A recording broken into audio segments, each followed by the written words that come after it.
안녕하십니까, 이진우입니다. 한국은행이 기준금리를 연 3.5%에서 동결했습니다. 물가 상승이 좀 둔화됐다는 게 주요 이유인데 일각에서는 하반기에 기준금리를 내릴 거라는 전망도 나오고 있습니다. 우리나라의 공정거래위원회가 400억 원의 과징금을 구글에 부과하기로 했습니다. 구글이 게임 회사들이 만든 앱을 자기네 앱마켓에만 출시하도록 한 건 잘못이라는 게 과징금을 부과하기로 한 이유입니다. 반도체 시장의 수요 부족으로 대만의 대표적인 반도체 기업 TSMC의 3월 매출이 작년 3월에 비해서 15%가량 줄었습니다. 조금 전에 말씀드린 뉴스들 그리고 그 안에 담긴 의미들 오늘 자세하게 정리해 보겠습니다. 4월 12일 수요일 손에 잡히는 경제 바로 시작합니다. 경제 뉴스를 바라보는 우리의 시야를 조금 더 맑게 만드는 시간. 오늘도 MBC 양효걸 기자, 손에 잡히는 경제 박세훈 작가, 그리고 서울경제신문의 서은영 기자, 이렇게 세 분과 함께합니다. 어서 오세요. 네, 안녕하세요. 자, 박 작가님, 네. 한국은행이 기준금리를 예상대로 동결을 했습니다. 전문가들은 뭐 다 동결할 걸로 봤던 모양이에요. 그렇습니다. 문제는 앞으로 그럼 어떻게 할 거냐. 네. 이제는 더 이상 인상 안 하는 거냐, 아니면 또 쉬었다가 또 인상하는 거냐. 뭐 이제 그런 게 궁금한데. 네. 힌트가 좀 나왔습니까? 어제 기자회견에서? 어제 힌트인 듯 힌트 아닌 힌트들은 좀 있었는데 결론부터 말씀드리면 모른다는 겁니다. 일단 어제 동결 결정은 만장일치로 나왔고요. 앞으로 금리를 어디까지 올릴 거냐에 대해서는 금리 결정하는 위원들 중에 한 명을 빼고는 지금보다 한 번 더 올릴 가능성을 열어둘 필요가 있다. 이렇게 어제 얘기를 했거든요. 올린다는 건 아니고, 네, 올릴지도 모르니 안 올린다고는 생각하지 말아주세요. 그렇습니다. 그래서 힌트인 듯 힌트 아닌 힌트인데 가능성을 열어두자라고 한 건 두 가지 변수 때문이라고 설명을 했습니다. 하나는 금리를 지금까지 계속 올리면서 이제 한국은행이 예상한 대로 물가 오르는 게 좀 둔화는 되고 있는데 앞으로 국제유가가 어떻게 움직일지 모를 일이고 또 전기요금이나 가스요금을 정부가 언제 어느 정도로 올리느냐에 따라서 그게 하반기 물가에 영향을 줄 수도 있기 때문이다라는 거고요. 국제유가도 잘 모르겠고 전기요금, 가스요금도 잘 모르겠고. 그렇습니다. 저랑 똑같네요. 저도 모르겠거든요. 그래서 제가 결론부터 말씀드리면 모른다라고 말씀드렸던 거고, 두 번째 이유는 미국의 실리콘밸리 은행 사태 이후의 주요국들, 그중에서도 특히 미국이 앞으로 기준금리를 어떻게 가져갈지도 지켜봐야 하기 때문에 그러니까 아마도 시장이 전망하는 대로 0.25%포인트를 올리는 게 아니라 혹시라도 그 이상으로 올라가게 되면 그게 또 우리 금리 결정의 변수가 될 수도 있으니 그래서 모른다라는 겁니다. 그러니까 국제유가와 공공요금 그리고 미국 기준금리라는 변수가 여전히 남아있기 때문에 앞으로 금리를 올릴 가능성은 열어뒀다라는 겁니다. 그렇군요. 다들 그게 궁금해서 한국은행이 뭐라고 생각하는지도 이제 관심이었을 텐데 역시 계속 우리도 궁금하다 그게. 그렇습니다. 알겠습니다. 시장에서는 올해 하반기에는 오히려 금리를 좀 내릴 수 있겠다는 예상을 하는 분들도 꽤 있는 것 같아요. 그렇습니다. 왜냐하면 금리를 빠르게 올리다 보니까 경제 성장이 좀 더디게 되고 하반기에는 경기 침체 얘기도 나오고 있어서 이제 물가는 어느 정도 잡혀가는 것 같으니 금리를 내릴 수도 있다. 이런 전망이 시장에서 계속 나왔거든요. 근데 거기에 대해서 이창용 한국은행 총재가 선을 확실하게 긋긴 했습니다. 연내 금리 인하는 없다. 시장의 기대는 과하다. 이렇게 얘기를 했거든요. 물가 인상폭이 좀 둔화되고 있는 건 맞지만 여전히 한국은행이 생각하는 물가 목표, 그러니까 2%보다는 여전히 물가가 높기 때문에 아직 내릴 단계는 아니다라는 겁니다. 특히 앞서 말씀드렸듯이 하반기에는 국제유가와 공공요금 인상이라는 변수들이 남아있는 상황이라서 더더욱 지금 금리 인하를 얘기하는 건 부적절하다. 이렇게 답변을 하긴 했습니다. 그렇겠죠. 그 어디를 봐도 지금 금리를 내릴 상황은 아닌데 그 어떤 숫자를 봐도. 그렇습니다. 문제는 고금리의 부작용 때문에 덜컥 어떤 사고가 나서 뭐 금융시장이 불안에 휩싸인다든가 그런 일이 벌어지면 이제 그건 또 별도의 이야기니까. 그렇죠. 근데 다만 이제 그런 일이 좀 벌어지지 않겠느냐. 금리를 내리지 않고는 못 빼기는 뭐 위기나 충격까지는 아니더라도 도저히 이래서는 안 되겠다 하는 그런 일이 벌어지진 않겠느냐 하는 기대가 있는 것 같아요. 우리나라 경제 성장률도 올해 생각보다 많이 낮을 거라는 전망도 슬슬 나오고 있고. 그 얘기 하나 참고로 말씀드리면 어제 국제통화기금 IMF가 우리나라의 올해 경제 성장률 전망치를 종전 1.7%에서 1.5%로 낮춰 잡았거든요. 이 수치는 뭐 우리나라 정부, 한국은행, KDI, OECD가 제시한 것 중에서 가장 낮은 수치이기도 합니다. 아무튼 그런 것 때문에 하반기에는 금리를 내릴 가능성도 좀 있어 보인다는 게 시장의 생각. 그럴 리는 절대 없을 거다라는 게 일단 한국은행 총재의 생각. 서은영 기자님, 우리나라 공정위가 구글에 대해서 421억 원의 과징금을 부과했군요. 뭘 잘못했다는 거예요, 구글이? 네, 2017년 전후에서 이 게임 업계에서는 구글이 국내 토종 앱스토어인 원스토어 입점을 방해한다 이런 의혹이 좀 여러 차례 좀 제기가 됐었거든요. 그러다가 이 공정위가 2018년부터 관련 조사에 착수했는데 무려 5년 만에 이 원스토어 입점을 방해하는 식의 실제 갑질이 있었다 이런 결론이 나온 겁니다. 원스토어는 국내 통신 3사와 네이버가 공동 출자한 통합 앱마켓 인데요. 예. 공정위 발표 내용을 보면 원스토어가 이제 출범한 게 2016년 6월부터인데 이때부터 이제 경쟁 제한 행위를 벌였다는 겁니다. 그럼 게임사들이 신작을 구글 플레이에 독점 출시하면 뭐 앱 화면 최상단에 노출시켜주고 뭐 해외 진출과 마케팅 도와주는 식으로요. 이렇게 해서 2016년부터 2018년까지 국내 주요 게임사 이 11개의 대형 게임 94%가 구글에서만 출시됐습니다. 예. 공정위는 구글의 이런 행위가 이 원스토어의 시장 진입을 막은 행위이자 뭐 게임사들의 앱마켓 선택권을 막은 행위다 이렇게 판단을 했는데요. 게임사들을 상대로 왜 굳이 이런 행위를 했냐? 현재 구글 플레이와 원스토어 모두 국내 매출의 90% 이상이 게임에서 발생합니다. 그 정도로 이 게임 앱이 굉장히 중요한 거죠. 구글 앱스토어가 경쟁 제한 행위로 이 경쟁 당국 징계받은 게 세계에서 이번이 처음이라고 합니다. 그러면 국내에서만 이렇게 구글이 불공정 행위를 벌인 거냐? 뭐 이게 사실 여건이 좀 달라서 그런데요. 다른 나라에서는 구글 플레이가 안드로이드 앱마켓 시장을 아예 독점을 하고 있는데 그러니까 이제 경쟁적인 행위 자체가 성립이 안 되는 거죠. 근데 우리나라 같은 경우에는 이 원스토어 같은 이제 작은 규모 회사지만 경쟁 앱이 있었기 때문에 이라고 공정이 설명하고 있습니다. 그러니까 앱을 여기다 올리는지 저기다 올리는지는 알아서 업자들이 선택할 건데 네. 구글이 중간에서 저 앱에 올리면 우리 앱에는 안 올려줄 거예요라고 협박했다는 거죠. 말하자면 뭐 안 올려준다라기보다는 이제 특혜를 주지 않겠다라고 얘기를 했다는 겁니다. 가령 이제 피처링이라는 게 있는데요. 예. 저희가 이제 구글 혹시 이제 안드로이드 폰 쓰시는 분들 사실 뭐 애플 폰을 쓰시는 분들도 다 마찬가지예요. 앱마켓을 딱 열면 이제 게임 코너에 가면은 이 신작 오늘에 뭐 주목할 게임 뭐 아니면 최근에 출시한 게임 이런 코너들이 있습니다. 예. 근데 여기에 올리는 건요. 마케팅 비용을 내고 올리는 게 아니라 그야말로 이 앱마켓 운영하는 회사가 올려주는 겁니다. 그러니까 특혜죠. 그야말로. 그래서 거기에 오르는 것 자체가 이 마케팅 효과가 어마어마합니다. 돈도 따로 안 받고. 네. 그리고 사실 이제 이 해외 진출을 도와주겠다라는 것도 굉장한 메리트가 있는 게 이 구글 앱스토어 같은 경우에는 안드로이드 폰을 쓰는 사람이라면 누구나 쓰잖아요. 예. 그러니까 자동으로 깔려 있는 이제 앱이니까요. 그러니까 거기에 들어가서 이제 해외에서도 이게 돋보이게 이렇게 피처링을 시켜주겠다라고 하면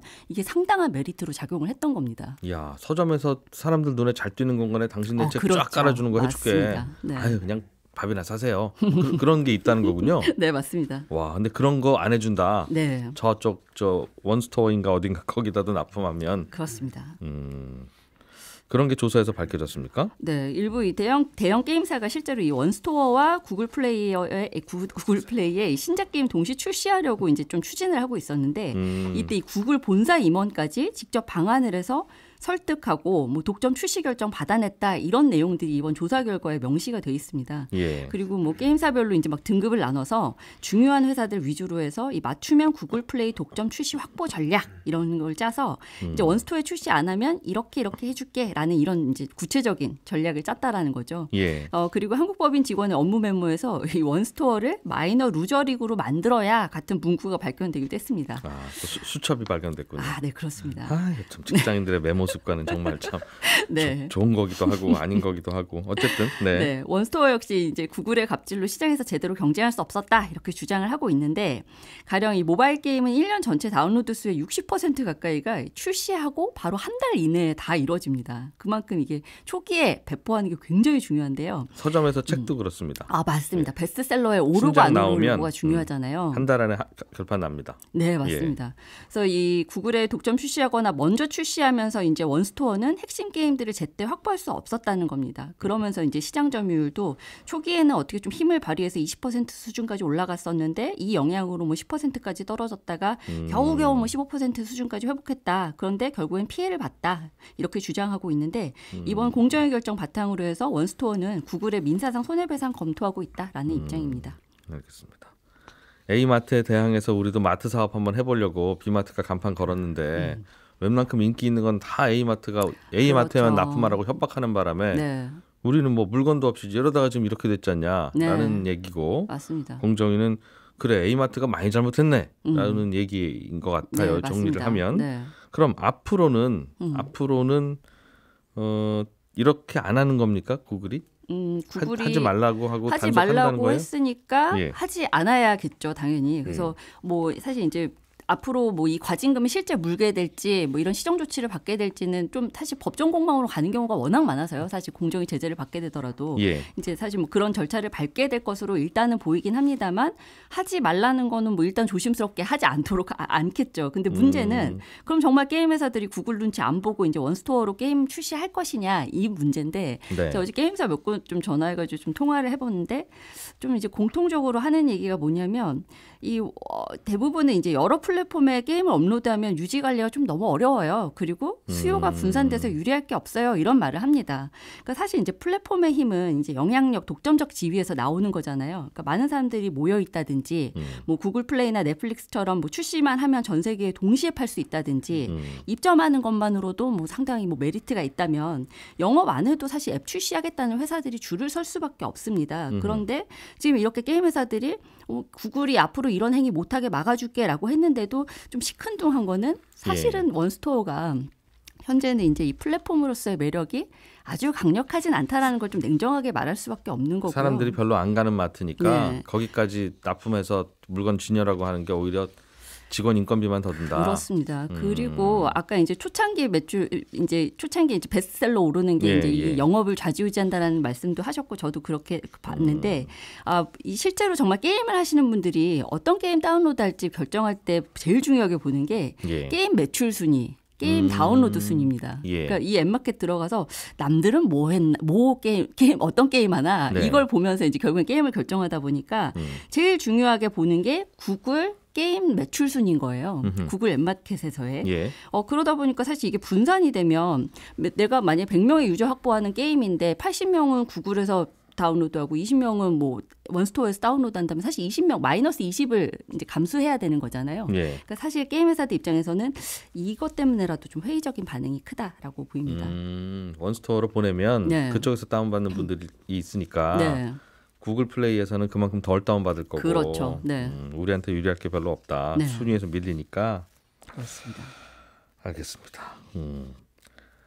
하여튼 이 플랫폼 문제들이 골치 아프겠어요. 공정위도 야 이거 어떻게 해야 되지 하는 생각들을 계속 할 텐데. 그렇죠. 이게 사실 이제 시장 지배적인 위치의 이 플랫폼에 대한 감시와 제재 강화해야 된다 이런 거는 사실 전 세계적인 흐름이기도 하고 우리 정부 역시 좀 이런 흐름 속에 있습니다. 근데 올해 1월에 이제 온라인 플랫폼 독과점 심사 지침을 새롭게 만들었었거든요. 이제 이러이러한 행위들은 온라인 플랫폼이 했을 때는 너희들 독과점 행위라고 볼 거야. 반시장적인 행위라고 볼 거야라고 하는 이 기준을 좀 만들어서 제시를 하기도 했었는데 이 기준에 따라서 또 뭐 올해 2월에는 카카오 모빌리티가 이 카카오티 애플리케이션 배치 알고리즘 은밀히 조작했다. 그러면서 가맹택시 유리하게 손님 태울 수 있게 우대했다. 이러면서 과징금 매기기도 했었거든요. 아마 올해는 좀 이런 본보기가 좀 계속 나올 것으로 좀 보이는데 구글 같은 경우에는 또 한 건 지금 좀 조사받고 있는 게 또 있기도 합니다. 뭐예요? 유튜브 프리미엄 요금제라는 게 있는데요. 이게 뭐 광고 안 보고 이 컨텐츠를 이제 아주 손쉽게 볼 수 있게 해주는 한 달에 만 원쯤 내면 그렇습니다. 광고 없애주는 거. 그런데 이 멤버십 가입할 때 유튜브 뮤직도 들을 수 있게 해줄게라는 이제 서비스를 한 거예요. 근데 문제는 이 유튜브 뮤직을 이제 이렇게 끼어 팔기를 하면서 다른 이제 음원 스트리밍 서비스들이 이제 손해를 봤다. 그러니까 이 점유율 차이가 상당히 이제 좀 조정 많이 바뀌었거든요. 그러니까 이런 영향을 줬고 실제로 이것이 이제 불공정 행위에 해당할 수 있다라는 쪽으로 일단은 이 조사를 받고 있는 것으로 알려져 있습니다. 그래서 이것까지 과징금 무는 쪽으로 결론이 나면 2021년에 구글이 스마트폰의 안드로이드 운영체제 탑재 강요한 혐의로 그때도 2,249억 원 정도 과징금 처분 받았거든요. 그래서 그때 2021년 건, 이번 건 그리고 이 유튜브 뮤직 건까지 해서 다 만약에 제재가 이루어진다라고 하면 세 번째 제재가 이루어지게 되는 겁니다. 플랫폼에 이제 어떤 행위가 이 반경쟁적 행위에 해당하냐 이건 좀 심사 기준은 나와 있기는 한데 아직 좀 논란의 여지는 좀 많아 보입니다. 그러니까 가령 이 자사 상품을 우대한다든지 뭐 우리 플랫폼에서만 출시하면 더 싸게 해줄게, 뭐 더 잘 팔리게 밀어줄게 이런 거는 사실 뭐 대표적인 오프라인 유통 플랫폼인 뭐 백화점이나 대형마트 이런 데서도 좀 흔하게 쓰는 브랜드 그러게요. 유치 전략이거든요. 유명한 중국 음식점에서 뭐 탕수육 시키시면 집에 갈 때 만두 포장해 드리겠습니다라고 한다고. 동네 만두 만두 가게에서 아니 다들 만두를 저기서 포장해 오니까 우리는 네. 장사 못한다 하는 얘기하고 비슷한데 그렇죠. 아니 내가 내 손님한테 만두 주는 게 잘못이야? 라고 물으면 맞습니다. 치열한 토론이 벌어지겠죠. 그렇죠. 그래서 이게 같은 전략이라도 이제 독점적 지위에 있는 온라인 플랫폼이 하면 불법이야라고 하면은 사실 이건 좀 기준으로서 좀 부적합할 수 있기 때문에 그러다 보니까 이제 계속 행정처분 받고도 법정 공방 이어가는 경우들이 좀 많은 겁니다. 그래서 어디까지 이거를 좀 불공정 행위로 봐야 되냐, 이 소비자 후생을 어디까지 저해하는 불법 행위라고 봐야 되냐 이거에 대해서는 좀 충분한 논의를 거쳐서 사회적 합의점을 찾아가야 하지 않을까 싶습니다. 그러게요. 복잡한 얘기였는데 설명 들으니까 이해가 되네요. 왜 그랬는지. 네. 알겠습니다. 양효걸 기자님, 네. 대만의 대표 반도체 업체 TSMC. 이 회사만 없으면 우리가 1등인데 네. 그런 부럽기도 하고 좀 얄밉기도 하고 네. 그런 회사의 실적이 나왔는데 네. 생각보다 좀 부진했나 봅니다. 네.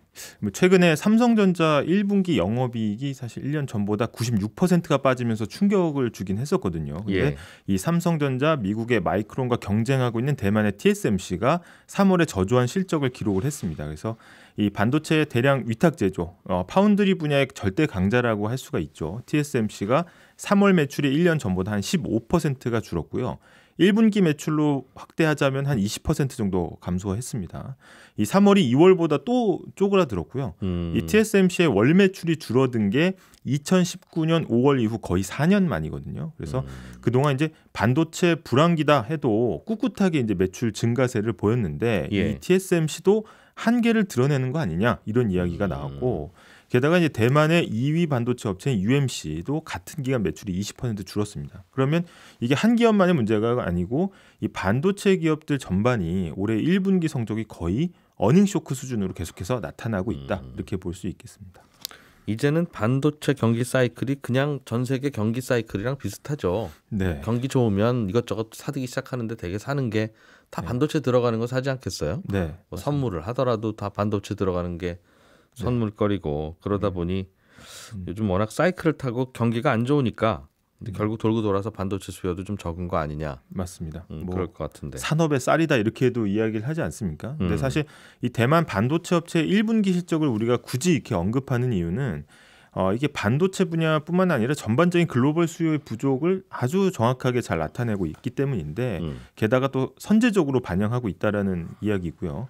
어제 전해진 소식 중에 하나가 바로 이제 미국 주시장 시가총액 1위 애플의 개인용 PC 출하량 관련 소식입니다. 그러니까 애플 하면 아이폰이지만 이 개인용 PC도 애플 맥 컴퓨터를 빼놓을 수가 없거든요. 이 애플의 개인용 PC 출하량이 1년 전보다 40% 급감한 것으로 나타났습니다. 이게 그래요? 수치가 2000년 닷컴 버블 붕괴 이후로 가장 최악의 성적표라고 이야기를 하고 있고요.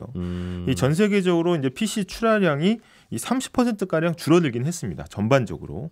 하지만 특히 애플의 감소폭이 가장 컸고 물론 애플의 전체 매출 가운데 이 개인용 PC가 이제 차지하는 비중이 그렇게 크진 않지만 이 정도의 생산 감소는 상징적인 의미가 있다. 이렇게 평가가 나오고 있고 월가에서는 애플 1분기 매출이 한 120에서 130조 원 정도 될 거다. 이렇게 예상하고 있는데 1년 전 수치를 보면은 같은 기간 한 128조 원을 했기 때문에 만약에 이 문턱을 넘지 못하면 애플이 2분기 연속 마이너스 성장을 하게 된다. 그러면 우리가 뭐 PC를 안 살 수도 있지만 이런 내구재 주문량이라든지 출하량을 좀 주목하는 이유가 PC만 보면 경기를 알 수 있다는 거군요. 그렇죠. 이 내구재 출하량이 줄어드는 건 경기를 좀 앞서 보여주는 선행 지표로서 의미가 있거든요. 그러면 야 이건 앞으로는 더 좀 암담해지겠다 이런 전망이 나오고 있는 겁니다. 사람들이 왜 안 살까요? 이게 좀 비싸서 그렇지 좋기는 좋다고 소문난 제품이던데. 네. 근데 이제 아무래도 주머니 사정이 안 좋아지면 주머니 사정 안 좋아서 경기 안 좋고 금리 높으니까 이자 내느라고 뭐 돈이 좀 부족해서 그럴 수도 있고 좀 더 버티자 뭐 이렇게 볼 수도 있겠습니다. 아니면 살 분들은 코로나 시절에 집에만 있으니까 그냥 이거라도 사서 좀 놀아야 되겠다 해서 살 분들 대부분 사서 그런 거 아닌가 하는 생각도 그럴 들고 수도 있습니다. 금리가 낮더라도 그래서 안 살 것 같은 생각도 들고 어쨌든 좀 좋지 않은 조짐이다 이 말이군요. 일단 미국에서도 뭐 물가 잡으려다가 경기 침체 갈 수 있다 이런 얘기들이 조금씩 나오는데 실제 이제 수요가 급하게 이제 감소하고 있는 걸 보여주는 거고요. 이런 수요 부진의 한가운데 있는 나라가 바로 중국입니다. 어제 중국의 3월 소비자 물가 상승률이 발표가 됐는데 1년 전 대비 0.7% 증가하는데 그쳤습니다. 물가가 0.7 올랐다는 거죠? 네. 그러니까 전망치도 1%였는데 이것도 못 미친 거거든요. 그러면 이야. 거의 뭐 1년 반 만에 최저치고요. 아니, 중국 물가는 왜 이렇게 안 오른대요? 네, 이게 다른 나라는 이제 물가 잡겠다고 지금 금리를 막 올렸는데 중국만 지금 정반대로 가고 있거든요. 예. 그러면 뭐 물가 안 오르니까 뭐 싸게 사고 좋겠네 이렇게 생각하실 수도 있는데 이게 사실 공급 가격이 싸졌기 때문이라기보다는 그만큼 사려는 사람이 줄어들면서 야 오죽 안 팔리면 물건값이 이렇게 안 오르냐 이렇게 보시는 게 더 맞는 상황인 겁니다. 경기가 극도로 나쁘다 중국이. 네, 맞습니다. 그래서 게다가 이 도매 물가라고 할 수 있는 중국의 생산자 물가 이 PPI도 오히려 같은 기간 2.5% 감소한 것으로 나타났거든요. 저희가 항상 얘기할 때 시차를 두고 생산자 물가가 소비자 물가로 옮겨간다고 이야기를 하는데 그러면은 이제 소비자 물가도 마이너스로 돌아설 수 있다 이런 우려가 나오는 건데 이제는 뭐 인플레이션 걱정이 아니라 이제 물가 하락이나 경기 부진을 나타내는 디플레이션 걱정해야 되는 상황 아니냐 이런 물론 이게 주류 목소리는 아닙니다만 이런 우려도 나오고요.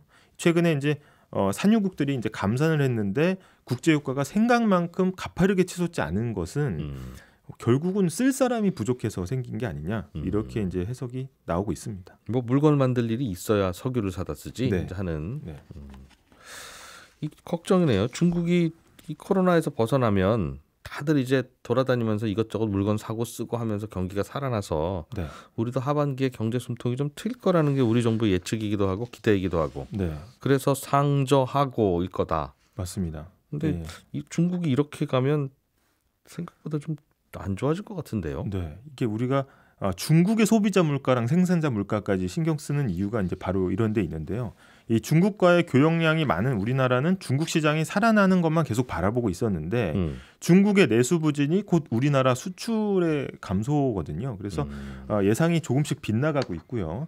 게다가 이런 추세로 계속 가면은 경제 회복 언제 하겠냐 이렇게 나오는 거고 아까 앞서 이제 박 작가님이 전해주신 것처럼 우리나라가 미국과의 금리 격차가 굉장히 지금 사실 이례적으로 큼에도 불구하고 쉽게 따라가지 못하고 있는 거는 금리 동결한 배경에 이런 복합적인 경기 판단이 녹아 있다 이렇게 볼 수가 있고 아까 전해주셨지만 IMF도 한국 경제 성장률 전망치를 하향하고 있기 때문에 이게 우리만의 어떤 생각이 아니고 전 세계적에서 한국 경제를 바라볼 때도 이 한국 경제가 큰 타격을 입겠다. 전 세계 경제보다 이렇게 예상하고 있다는 걸로 해석을 할 수 있겠습니다. 올해 경제가 불안한 상위권 나라 중에 하나가 코리아다. 네, 타격이 제일 클 것이다. 중국도 생각보다 안 깨어나고 있고. 네. 그러니까 이게 요즘 경제 전문가들의 전망이 웬만하면 사실은 예전에도 많이 맞지는 않았는데 예전에는 적어도 몇 달 맞는 척하다가 틀렸는데 요즘에는 뭐 한 달도 못 가서 아닌데요? 뭔지 혼란의 시대가 그런 듯합니다. 예, 저희는 내일 아침 8시 30분에 다시 돌아오겠습니다. 이진우였습니다. 고맙습니다.